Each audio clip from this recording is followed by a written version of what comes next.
الرجيم بسم الله الرحمن الرحيم الفتاة محمد فإن الرسول محمد بن عبد الله صلى الله عليه وسلم من أبدال الجنة وينفعنا بأسرار من ورم البدين من أغسر عوص جنره البشر الرحمن بن عيسى الأجر العظام الفقه مقدم محمد بن علي فعلوي وأوزريم وفريم وأوزرنا روحي سربك بالعنفة نبي عمر عبد الرحمن العطاس وإلى رشاب العبارة وإلى روحي سربك بالإرشاد الحبيب عبد الله بن الحداد وإلى الإمام جميل الله عنه وإلى الإمام مالك رضي الله عنه وإلى الإمام محنف رضي الله عنه وإلى محنف رضي الله عنه وحجل رضي الله عنه خصوصا إلى مؤلف هذا الكتاب الحبيب وإنك عبد الله بن حسين تحير محمد بن حبيب علوي أن الله يغفر لهم ويرحم إذا جاء بالجنة ينفعنا بأسرارهم وأنوارهم وعلوم الدين والدنيا والآخرة ويجعلنا حزبا ويرزقنا محبة يدفع على ملتهم في جملة من أمن سلامة لهم الفاتحة أعوذ بالله من الشيطان الرجيم بسم الله الرحمن الرحيم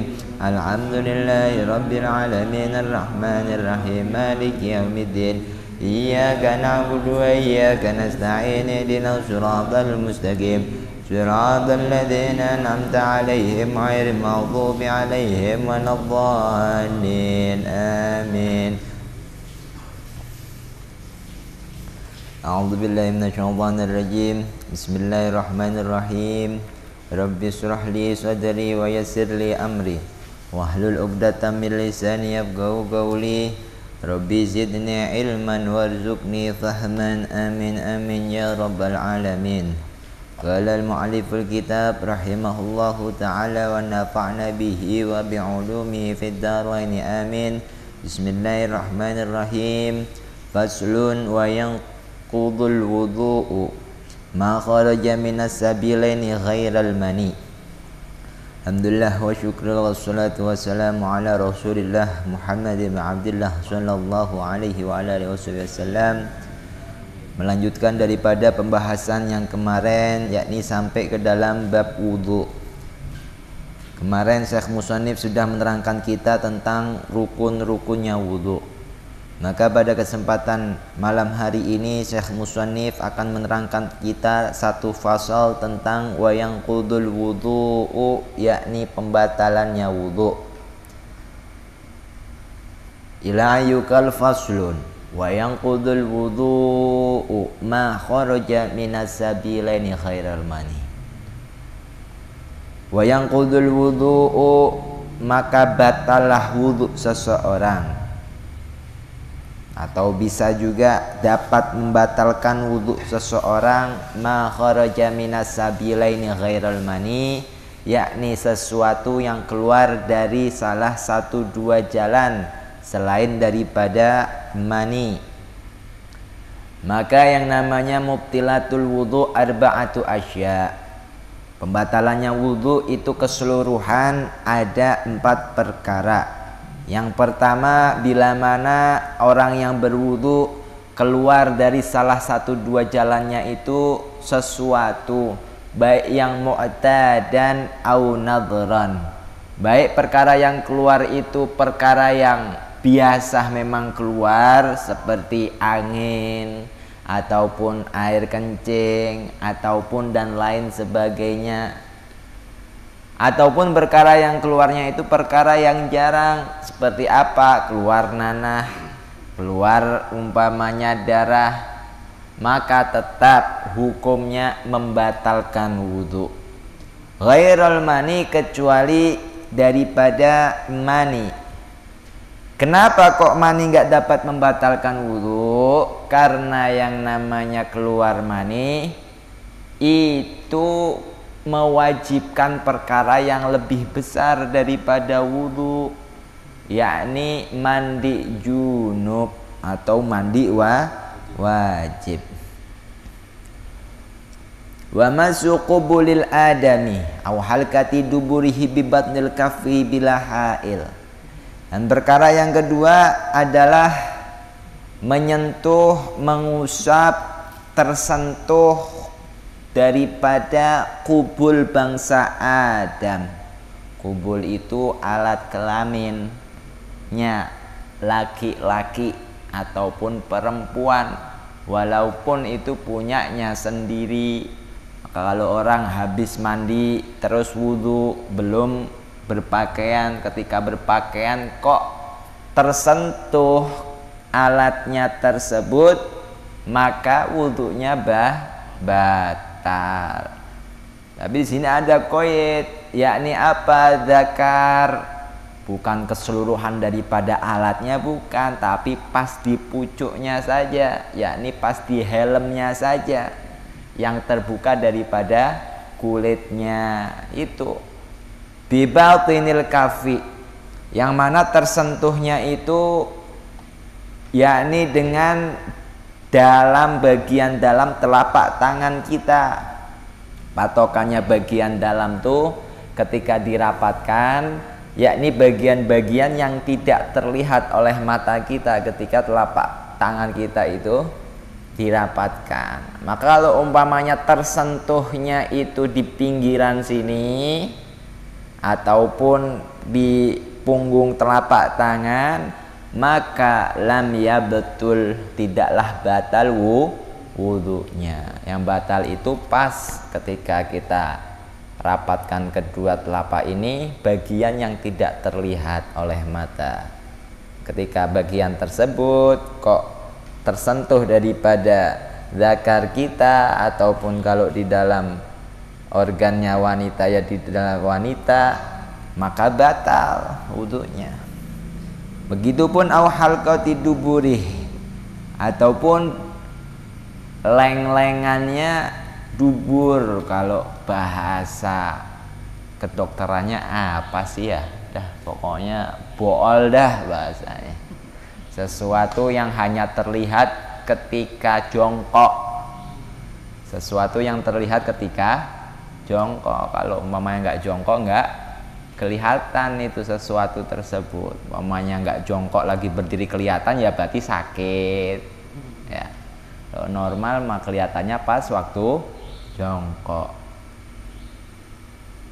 Hal qadu duburihi bi batnil kafi.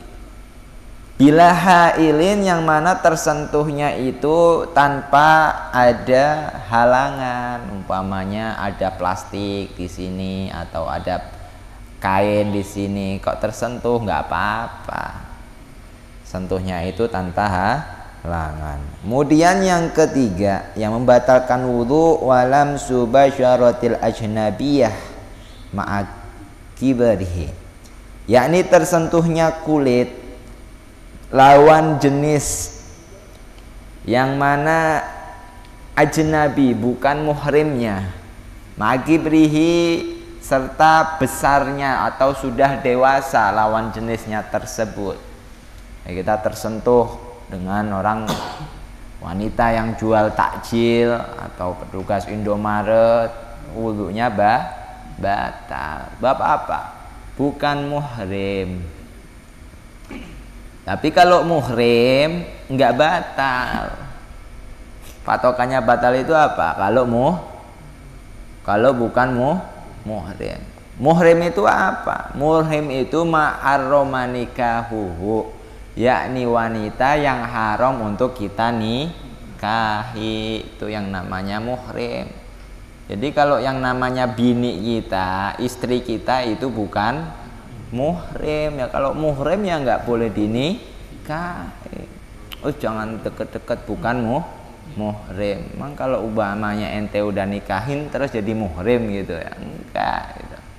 Tandanya apa? Ketika kita bersentuhan sama istri kita pun secara madhab Imam Syafi'i menyatakan batal pula wudhunya. Beda antar kalau kita mempelajari daripada madhab Imam Maliki. Tersentuh kulit sama lawan jenis itu belum bisa dikatakan batal illa bisyahwat, kecuali kalau ada syahwat. Tapi kalau madhabnya Imam Syafi'i nggak urusan mau syahwat nggak syahwat, kalau umpamanya tersentuh ya batal. Ala tariqi abadiyah, yang mana keharamannya tersebut jalannya itu selama-lamanya. Haramnya nikah itu jalannya selama-lamanya. Nah, kalau haramnya itu cuman sementara saja, masih belum dikatakan muhrim. Seperti apa contohnya? Seperti ipar kita, umpamanya kita punya istri, punya adik atau kakak perempuan, maka adiknya istri kita itu bukan muhrim kita. Walaupun kita itu haram untuk menikahinya, tapi bukan yang selama-lamanya haramnya. Haramnya itu ketika kita masih sama istri kita. Tapi kalau umpamanya istri kita udah cerai sama kita, cerai talak ataupun cerai kematian, maka adiknya itu halal untuk dinikahi. Kalau orang dulu sebutannya itu turun ranjang. Enggak, ipar kita pun ketika kita bersentuhan dengannya itu pun membatalkan wudhu kita. Adapun yang muhrim itu seperti siapa? Seperti ibu kita sampai ke atasnya. Maksudnya sampai ke atasnya bagaimana? Yakni nenek, terus ibunya nenek, pokoknya ke atasnya itu jadi muhrim. Ketika kita sentuh nggak batal. Begitupun cabangnya, yakni sampai ke bawahnya, anaknya, adik kakaknya kita, ataupun keponakan kita itu pun muhrim. Ketika kita bersalaman sama keponakan, walaupun udah dewasa, ya enggak membatalkan wudhu. Sebab apa? Muhrim, haram untuk dinikahi. Berbeda halnya dengan sepupu. Kalau sepupu itu jatuhnya sudah ajnabi. Kita punya umpamanya paman, anaknya paman kita atau anaknya bibi kita, perempuan sudah dewasa, sepupu kita jatuhnya ketika kita sentuh sudah membatalkan wudhu kita. Begitu. Kemudian ma'akibarihi, yakni ketika sudah dewasa. Tapi kalau umpamanya anak perempuan yang kecil, ketika tersentuh kulit kita, ya enggak batal. Kemudian wazawalul akli, dapat membatalkan wudhu pun ketika hilangnya akal. Hilangnya akal di sini terbagi menjadi dua, mau itu bisa babi naum ataupun bisa babi sakron. Mau itu tidur karena hilangnya tidur, ataupun karena sakron, mabuk, umpamanya mengkonsumsi sesuatu yang dilarang oleh syariat, kok sampai tingkatan mabuk, maka wudhunya batal. La nauma qaidin mumkin maq'adatahu, kecuali tidurnya orang yang menetapkan bagian bawahnya dia di tempat duduknya. Yakni ketika seseorang itu duduknya itu posisinya itu tidurnya itu posisi duduk begini, dan bagian bawahnya ini tertutup, nggak geser, maka tidurnya tidak membatalkan wudhu. Umpamanya kita sholat Jumat dengerin khotib, umpamanya sudah terlalu ngantuk, ketiduran, bangun-bangun, batal nggak wudhunya? Harus wudhu lagi nggak? Dilihat dulu. Kalau kamu sudah tergeser daripada posisi kamu yang awal, itu sudah membatalkan wudhu. Tapi kalau duduk kamu posisinya belum berubah, maka tidak sampai membatalkan wudhu. Kemudian faslun yajibul istinja min kulli rotbin khariji minas sabilaini, diwajibkan pula bagi seorang muslim dan muslimat, yakni al istinja'u, cebok min kulli rotbin khariji minas sabilaini, dari tiap-tiap sesuatu yang keluar dari salah satu dua jalan, yakni perkaranya itu perkara yang basah, ghairul mani, kecuali mani. Maka wajib istinja cebok bil ma'i dengan menggunakan air. Dari arah kewajiban di sini, kalau umpamanya ada orang umpamanya ceperit ataupun dia itu kencing kok enggak istinja, maka dosa besar hukumnya. Nah, pernah diriwayatkan ketika Rasulullah SAW melewati satu kuburan, Rasulullah SAW berhenti, kemudian mengambil pelapah korma, ditancapkan di kuburan tersebut. Sahabat bertanya, kenapa engkau melakukan ini ya Rasulullah? Sungguh ini yang di dalamnya masih disiksa oleh malaikat. Kenapa disiksanya? Karena enggak istinja. Karena dia ini ketika di dunia, ketika buang air kecil itu enggak istinja, enggak cebok. Makanya kita orang menjadi orang muslim ini benar-benar harus menjaga kebersihan badan kita, menjaga kebersihan diri kita, menjaga kebersihan lingkungan kita. Nah, yang namanya orang muslim ini orang yang mulia.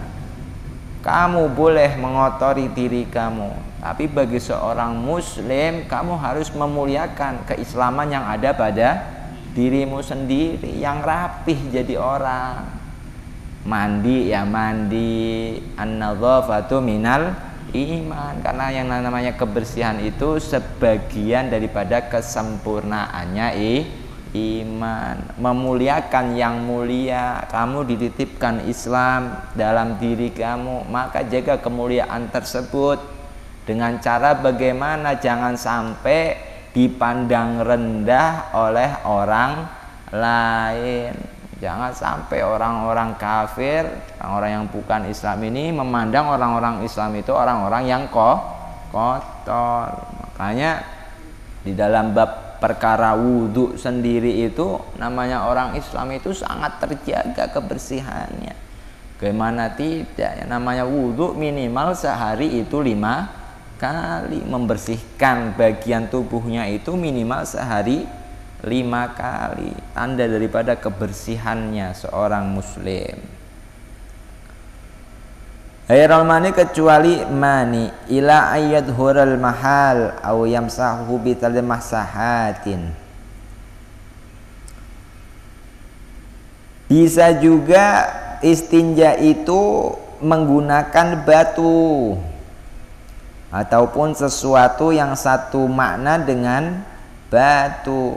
Apa itu? Yakni bigali tahirin jamidin ghairu muhtaramin min ghairin tiqalin wa qabli jafafin.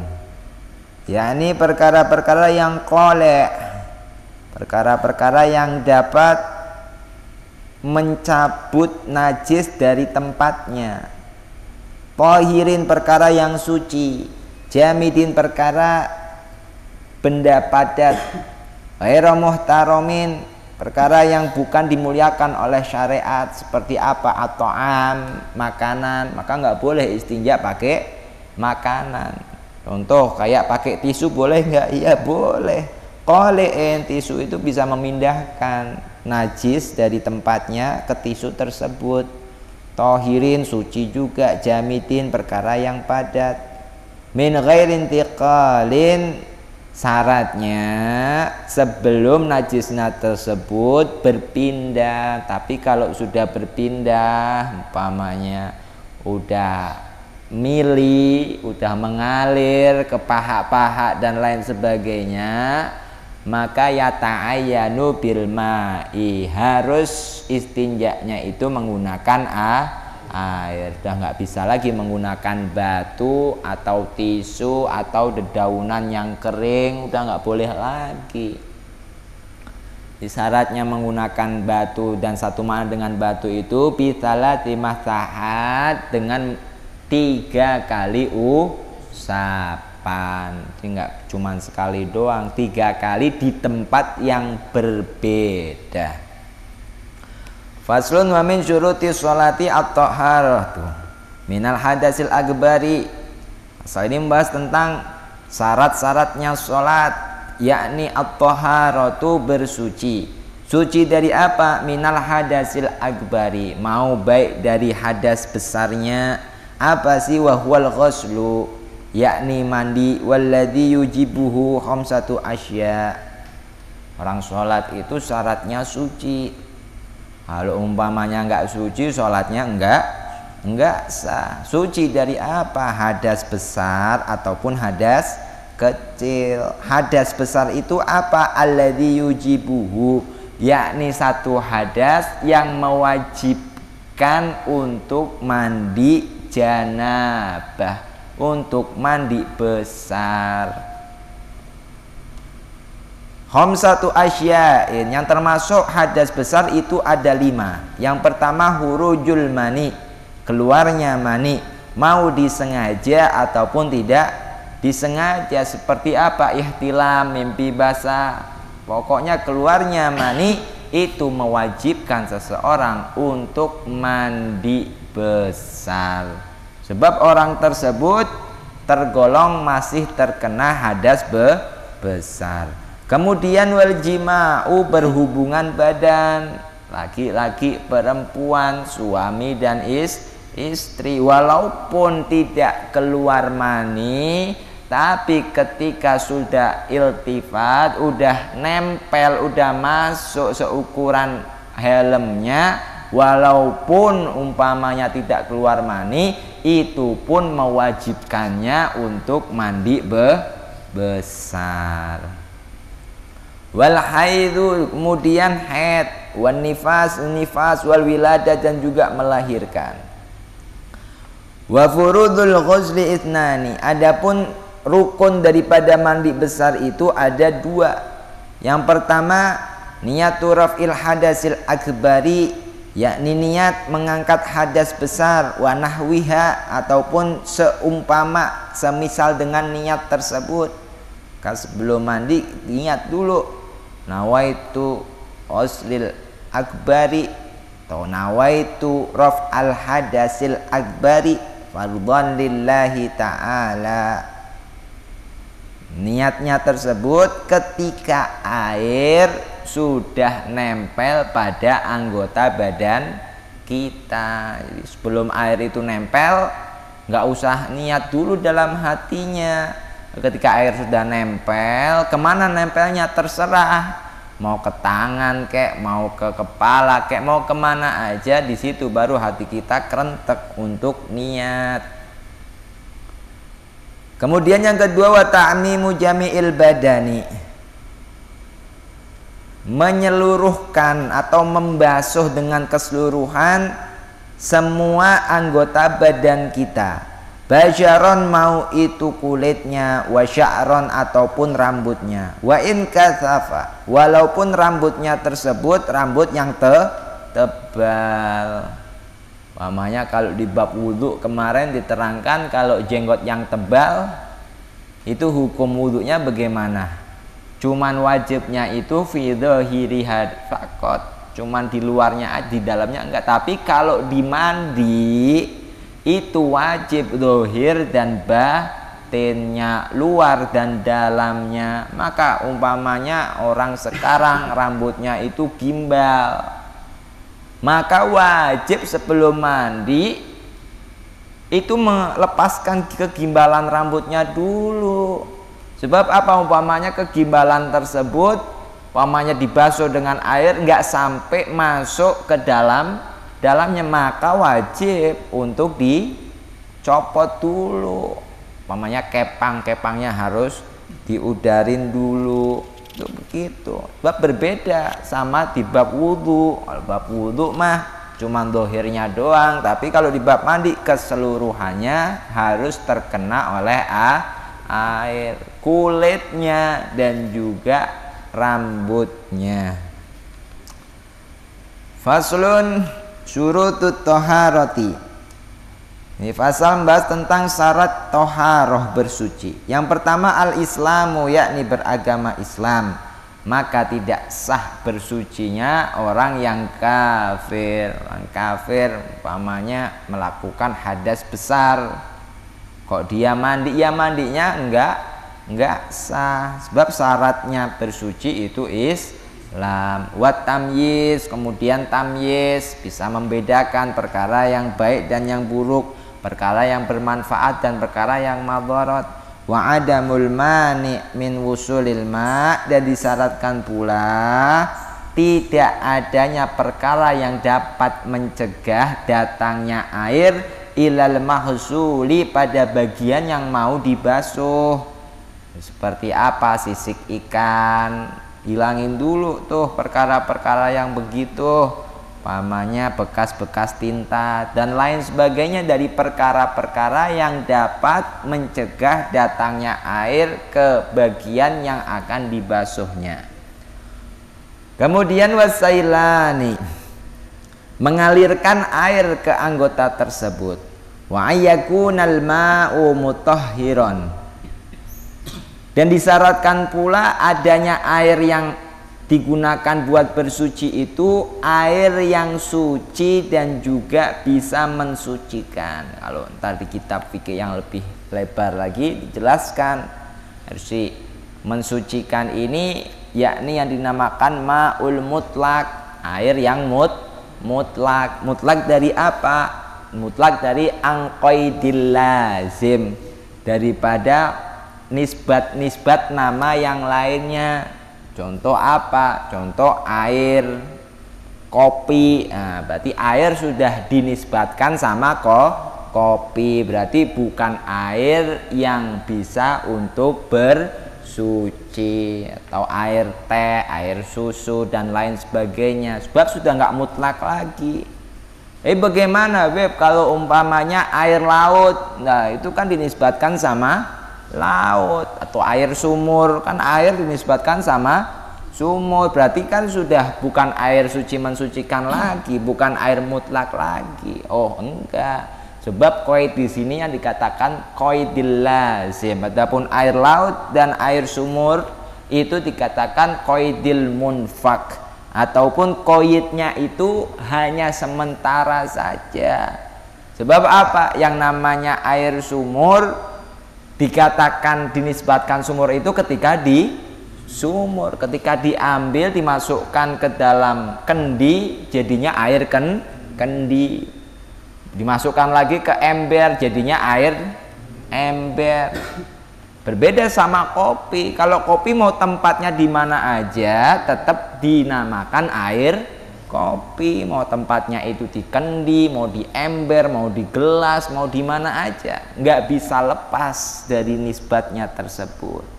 Maka air sumur, air laut, daripada bagian air yang suci mensucikan, yang dikatakan ada 7 jenis itu semuanya adalah air mutlak namanya. Apa aja 7 jenis tersebut? Yang pertama air hujan, kemudian air laut, air sungai, air muara. Muara di sini maksudnya yang bersumber kayak di gunung, terus air salju, terus embun. Satunya lagi, sumur udah belum tadi? Belum ya. Satunya lagi air sumur. Maka ketujuh air ini yang hanya bisa digunakan untuk bersuci. Selain bersumber dari ketujuh ini, maka tidak bisa lagi digunakan untuk bersuci. Contoh seperti apa? Umpamanya air AC, ya kan? Air AC nih, tetes dikumpulin sampai banyak, bisa nggak gunain buat bersuci? Kenapa? Nah, tidak bersumber dari ketujuh jenis ini. Ataupun air kulkas atau pendingin ruangan yang gede, ya kan, muncul salju itu dari mesin tersebut. Saljunya umpamanya cair jadi air, airnya nggak boleh digunakan buat bersuci. Sebab apa? Nggak bersumber dari ketujuh jenis ini. Biarlah yasluba ismuhu bimukhalitin tahirin. Ya, ini yang digambarkan di kitab ini, air suci mensucikan itu air yang tidak dinafikan namanya Bimukhalitin tohirin, karena tercampur perkara yang suci. Seperti apa? Tercampur kopi.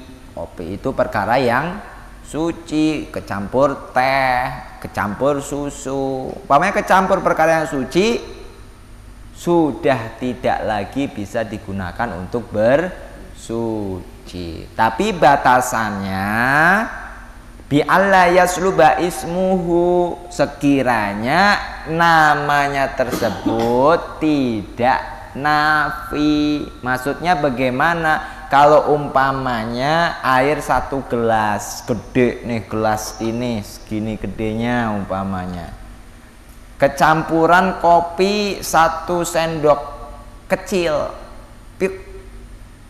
berubah nggak nih hukum airnya? Masih tetap suci mensucikan nggak? Hah? Kan kecampuran sama kopi. Bisa digunakan untuk bersuci nggak nih? Ya dilihat. Kalau umpamanya takaran komposisi segitu itu dikatakan air kopi, maka sudah nggak bisa digunakan untuk bersuci. Tapi kalau umpamanya kopinya cuma sedikit doang di air yang banyak, ini masih tetap belum dikatakan air kopi, maka statusnya masih bisa untuk bersuci. Umpamanya nggak ada patokan begitu, susah ntar. Masukkan kopi 1 butir aja terus jadi berubah, lebih susah ntar. Nah, patokannya itu sampai dikatakan air kopi, nah itu baru sudah nggak boleh. Air teh, wah udah nggak boleh. Air susu, wah udah nggak boleh. Selagi belum dikatakan, walaupun tercampur, belum dikatakan alla yasluba ismuhu, belum dinafikan nama airnya tersebut, maka tetap dalam keadaan suci mensucikan. Kemudian perkara tersebut yastaghnil ma'u anhu, air tadi bisa dicegah untuk tidak kemasukan perkara tadi. Kayak kopi, kita masih bisa mencegah agar air ini tidak kemasukan kopi. Berbeda kalau airnya tersebut tercampur perkara-perkara yang tidak bisa kita cegah, yang tidak bisa kita hindarkan dari air. Seperti apa? Seperti tanah umpamanya di sungai, kadang airnya warnanya apa itu? Warnanya coklat, kecampur dengan apa? Kena dengan tanah. Hukumnya bagaimana air sungai? Tetap suci mensucikan. Kan sudah tercampur dengan perkara suci. Iya, tercampur dengan perkara suci, tapi yang namanya tanah itu tidak bisa kita hindarkan dari air sungai umpamanya. Atau kayak empang nih, ada dut ya apa? Yang di bawah itu kayak lumpur, ataupun tanaman-tanaman yang ada di air, sampai ini empang ini hijau semuanya, sampai airnya itu berubah rasanya kayak rasa tanaman tersebut. Maka hukum air tersebut bagaimana? Tetap suci mensucikan. Sebab apa? Ini tanaman susah untuk kita hindarkan dari air. Beda halnya dengan kopi, teh, dan lain sebagainya. Wa alla yataghayyara binajisin, juga yang namanya air tersebut tidak boleh berubah ketika kemasukan najis. Yang nama hukum air, karena kitab mukhtasar nggak kita bahas lebar. Kalau bahas lebar ntar terbagi menjadi 2. Ada air yang golil, air yang sedikit, ada air yang kathir, air yang banyak. Air yang golil itu patokannya apa? Kurang dari 2 qolah. Kalau secara hitungan sekarang itu yakni berapa? 217 liter, 216 liter. Air yang kurang dari 216 liter masuknya air yang sedikit. Hukumnya bagaimana air yang sedikit? Ketika kemasukan najis la ma'fu anhu, maka mau berubah nggak berubah itu air tetap hukumnya najis. Umpamanya kayak air 1 gelas ini kemasukan najis, umpamanya darah, walaupun tidak merubah ini air, rasanya tetap air, aromanya air, warnanya air, tapi tetap hukum ini air jadi najis. Ataupun seperti kemasukan bangke semut, bangke lalat, aslinya mutanajis, tapi karena yang namanya bangkainya hewan yang tidak memiliki aliran darah itu dimakfu di dalam air, maka ketika kopi atau teh kita kemasukan bangkai semut, itu masih tetap suci. Tapi umpamanya kita mau mengkonsumsinya ya dibersihin dulu dari semutnya. Pintar ada syarat, yang namanya ma'fu itu la ikhtiyar, bukan atas usaha kamu. Tapi kalau kamu usaha untuk memasukkan bangkai semut ke kopi, ya sudah jadi najis. Tak ada batasnya. Adapun air yang banyak ketika kemasukan najis dilihat dulu, ada kalanya berubah, ada kalanya enggak berubah. Kalau umpamanya enggak berubah, tetap suci mensucikan. Umpamanya air sungai kemasukan najis, tikus kah atau bangkai hewan kah. Lihat nih, air sungai ini masih bisa digunakan buat bersuci enggak ya? Atau air empang ini masih bisa digunakan buat bersuci enggak ya? Dilihat dulu itu air baunya bagaimana, warnanya bagaimana. Kalau berubah baunya kok bau bangke, maka itu air jadi air najis. Walau taghayyuran yasiron, walaupun berubahnya itu cuman sedikit, cuman kerasa baunya bangkai tersebut, walaupun sedikit sudah jadi air mutanajis. Wa in kana al-ma'u dunal gullatan zida alla yulaqihi najisun ghairu ma'fu anhu. Kalau umpamanya air itu kurang dari 2 kulah,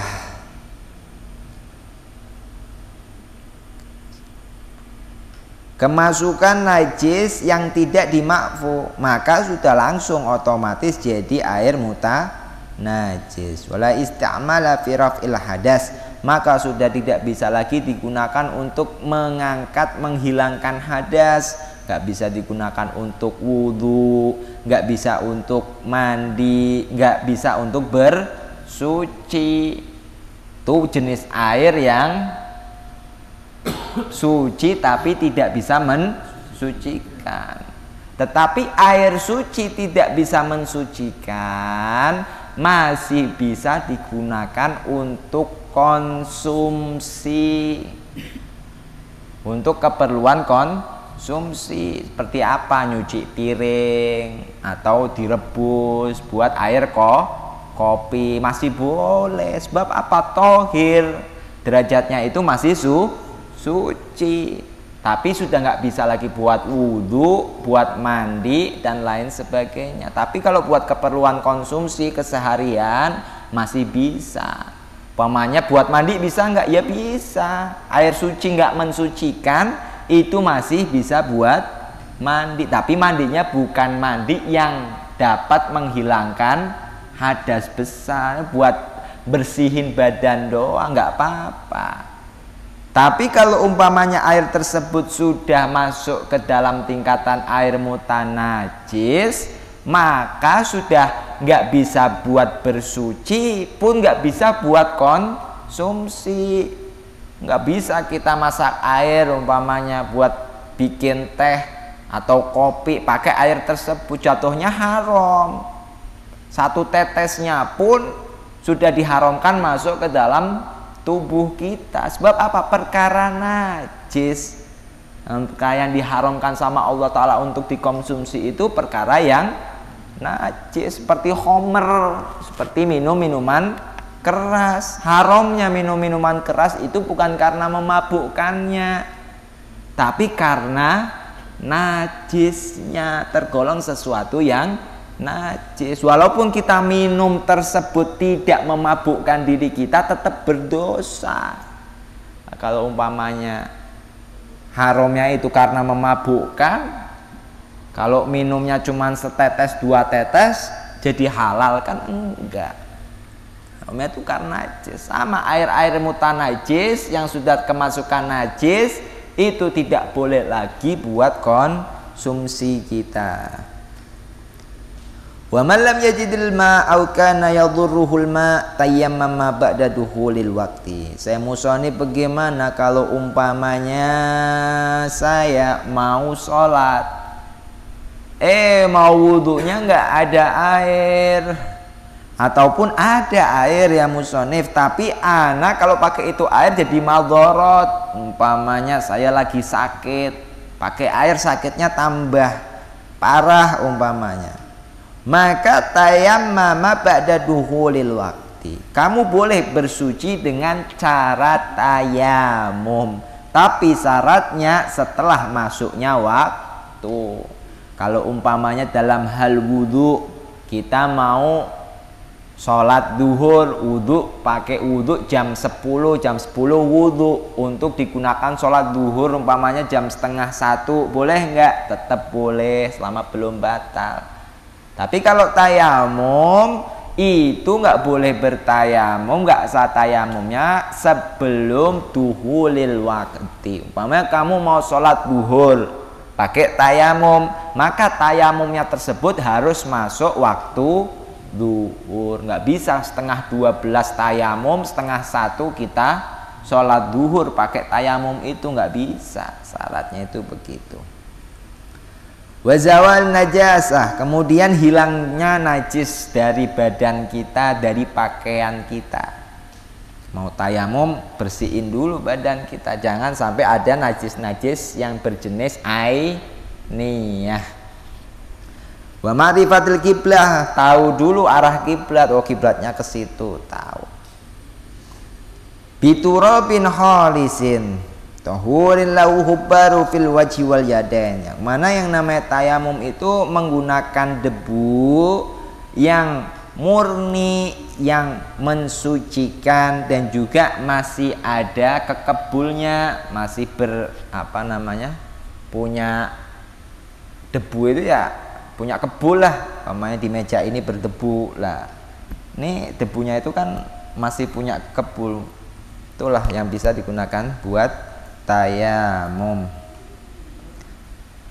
Yang mana fil wajhi wal yadaini, rukunnya tayamum itu mengusapkan di wajah dan juga pada tangan kita. Ambil gini aja, nawaitu tayamuma istibahati sholati lillahi ta'ala. Udah cukup. 3 kali enggak Beb? Bukan 3 kali, bukan wudhu ini. 3 kali mah bedakan ente pakai debu. Sekali aja cukup udah. Terus harus rata enggak Beb? Ngusap itu enggak harus. Maksudnya ini kan harus gini-giniin gitu sampai kena debu semua bagian kulit, enggak, udah.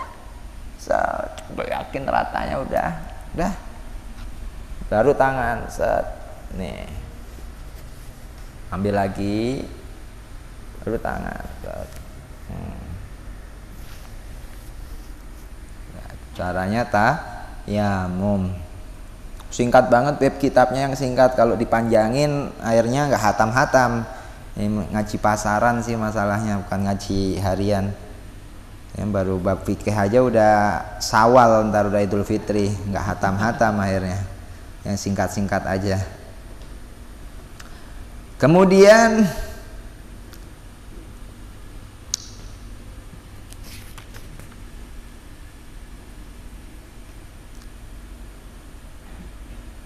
tartibuhuma bidzarbataini, disyaratkan di dalam tayamum itu tartib, nggak boleh tangan dulu, wajib wajah dulu baru tangan. Bidzarbataini dengan 2 kali, maksudnya 2 kali itu ya wajah sekali, tangan juga sekali. Nggak bisa satu debu itu Ya buat wajah, ya buat tangan, nggak bisa. Kalau mau ini sudah digunakan, ya ambil lagi buat yang di tangannya. Biniatis tibahati fardis sholati, dengan mengucapkan niat di dalam hati murih atau nuntut kebolehan untuk melakukan sholat ma'an nakli, yang mana peletakan niat tersebut bukan ketika ngusapnya, beda sama wudhu, yakni ketika tangan ini bergerak menuju wajah, baru hatinya nawaitu tayammum listibahati sholati fardholillahi ta'ala, begitu. Bukan ketika kita niat, bukan, tapi ketika nih tangan itu pindah mau mengarah ke wajah, di situ letaknya niat di dalam tayamum. Wa masih awalil wajhi, sama mana pindahnya itu mau mengusap awal bagian wajah. Faslun wa manin taqadha wudu'uhu harama alaihi sholat, barang siapa yang batal wudunya maka diharamkan beberapa perkara. Dalam artian orang-orang yang memiliki hadas kecil, orang yang berhadas kecil itu diharamkan sama Allah Ta'ala untuk melakukan beberapa perkara. Yang pertama as-sholatu, diharamkan bagi orang yang memiliki hadas kecil itu untuk melakukan sholat. Maka sholatnya bukan mendapatkan pahala dari Allah, malah justru mendapatkan dosa dari Allah Subhanahu wa ta'ala. Kemudian wa tawaf, haram juga untuk tawaf ketika haji ataupun umroh, karena syaratnya tawaf itu bersih, suci dari hadas kecil maupun hadas besar. Wa hamlul mushafi, yang penting nih, kalau nggak punya wudhu, kalau punya hadas kecil pun diharamkan untuk membawa mushaf, untuk membawa Al-Qur'an. Jadi hati-hati, pamannya mau memindahkan Al-Quran itu harus punya wudhu dulu.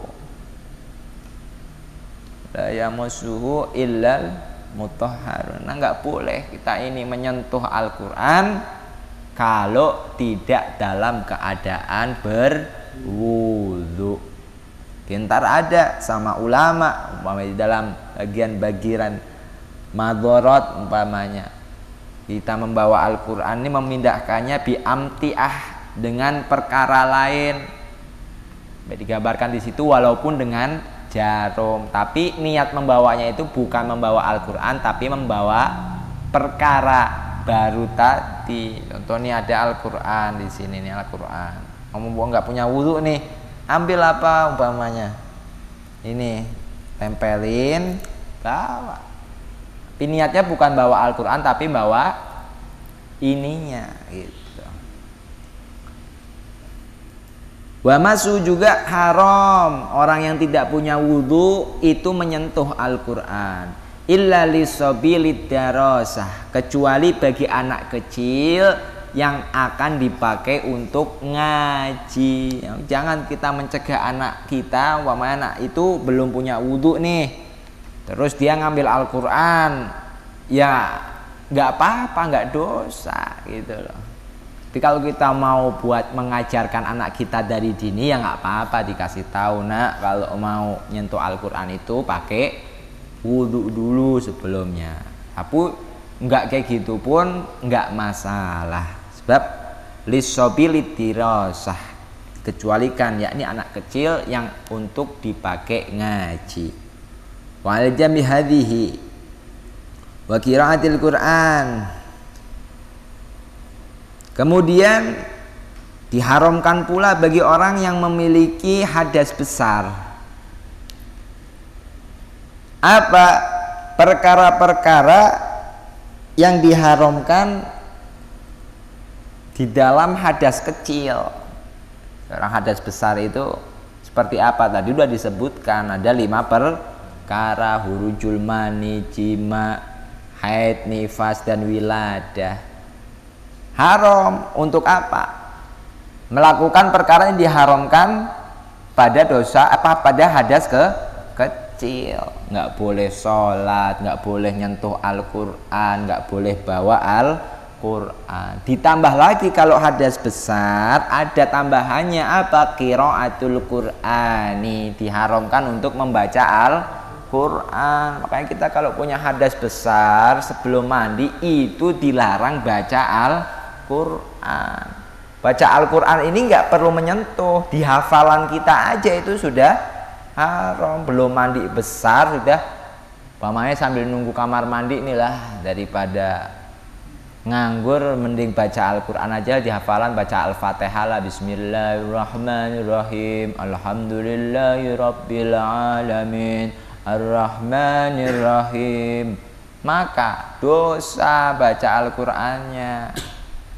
Orang beribadah tapi tanpa menggunakan ilmu, bukannya dapat pahala malah dapat dosa. Kecuali baca Al-Qur'annya itu niatnya itu zikir.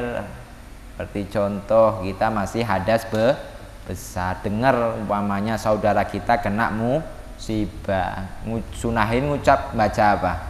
Inna lillahi wa inna ilaihi raji'un. Inna lillahi wa inna ilaihi raji'un itu ada di dalam Al-Quran. Bagaimana mengucapkannya? Ya nggak apa-apa. Tapi niat kamu mengatakan inna lillahi wa inna ilaihi raji'un itu bukan untuk membaca Al-Quran, tapi berzikir. Tuh masih hadas besar nih, dapat rizki, terus ngucapin apa? Alhamdulillah. Alhamdulillah itu ada di dalam Al-Quran. Tapi kalau kamu mengatakan alhamdulillahnya itu niatnya baca Al-Quran, ya haram. Tapi kalau niatnya zikir, nggak masalah. Muktul masjid juga diharamkan bagi orang yang punya hadas besar diam di dalam masjid. Tahu belum mandi besar, pamanya diam di masjid aja itu sudah haram hukumnya. Wa alal haidi wan nifsa'i hadhihi wasamu qabla al-inqita'i tamkini zawji was sayyidi minal istimta'i.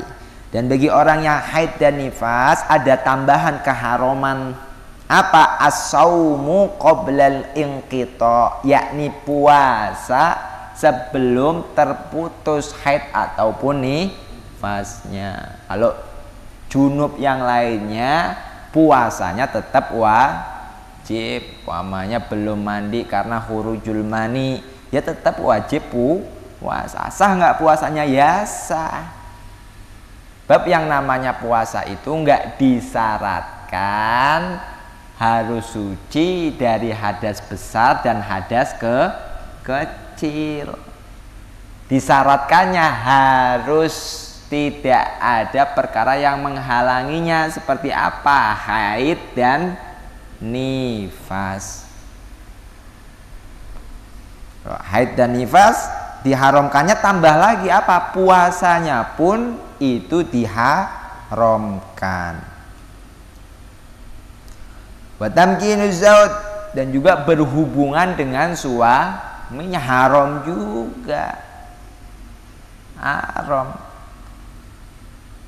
Wa sayyidu minal istimta'i bima baina surratihi wa rukbatiha, ataupun dengan tuan, gambaran buat para budak zaman dahulu, yakni diharamkan al-istimta', bersenang-senang, bima baina surratiha, dengan perkara di antara pusar dan juga dengkulnya. Nggak boleh kita bersenang-senang ketika wanita haid itu, istri kita umpamanya baina surah warubah, dari pusar sama ini nggak boleh.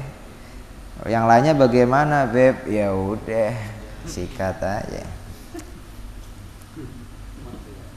Qoblal ghusli, walaupun sudah inqita, walaupun sudah terputus dari haid, tapi kok ini perempuan belum mandi, itu nggak boleh. Wajib mandi dulu baru halal. Faslun wa min syuruti sholati at-taharatu anin najasati fil badani wa thawbi wal makani. Insyaallah akan kita terangkan lagi pada pertemuan yang katakan saja. Al-Fatihah. A'udzubillahi minasyaitonir rajim. Bismillahirrahmanirrahim. Alhamdulillahi rabbil alamin. Arrahmanir rahim. Maliki yaumiddin. Iyyaka na'budu wa iyyaka nasta'in. Ihdinas siratal mustaqim. Siratal ladzina an'amta 'alaihim ghairil maghdubi 'alaihim waladdallin. Amin. Ya Rabbana i'tarafna bi annana i'tarafna wa annana asrafna 'ala ladha asrafna. Fatub alaina tauba taghfir li kulli hauba wastur lana al-awrati wa amini rawati waghfir li walidina rabbi wa mauludina wal ali wal ikhwani wa sairil ilani wa kulli dhi mahabba au jiratin au suhbah wal muslimina ajma'a amin ya rabbi isma fadlan wa juda manna la bi'tisabi minna bil mustafa rasulin adha bi kulli suli.